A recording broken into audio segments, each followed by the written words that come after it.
attack on the U.S. consulate in Libya has killed 4 Americans, including the U.S. ambassador to the country.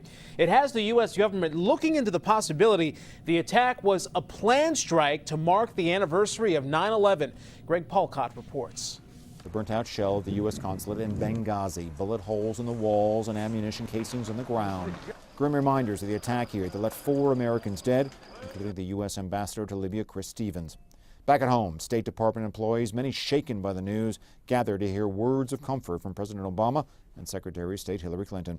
The president condemning the attacks and promising to work with the Libyan government to find those responsible. We will not waver in our commitment to see that justice is done for this terrible act, and make no mistake, justice will be done.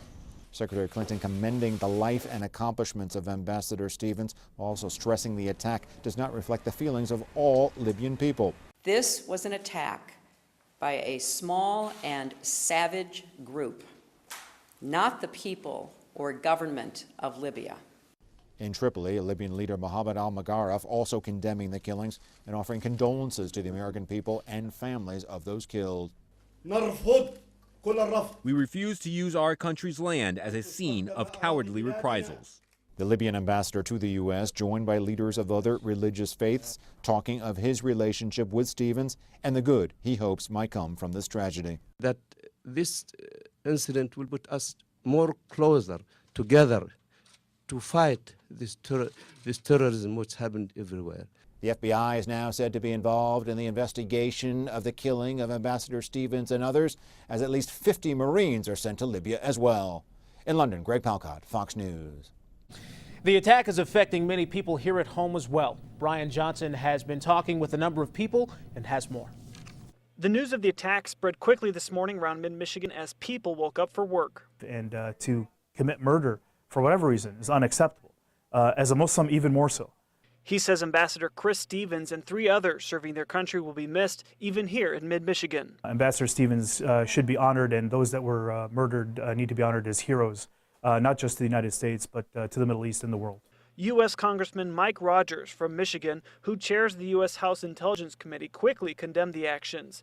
In a statement, he said, "We cannot let this cowardly attack against our unarmed diplomats who volunteer to represent the United States of America overseas stand, and that if the Libyans will not or cannot quickly bring these terrorists to justice, we must." MSU professor Matthew Zeeler has been studying foreign relations for years, and he says he hopes this won't keep the U.S. from aiding other countries. Even while this incident shouldn't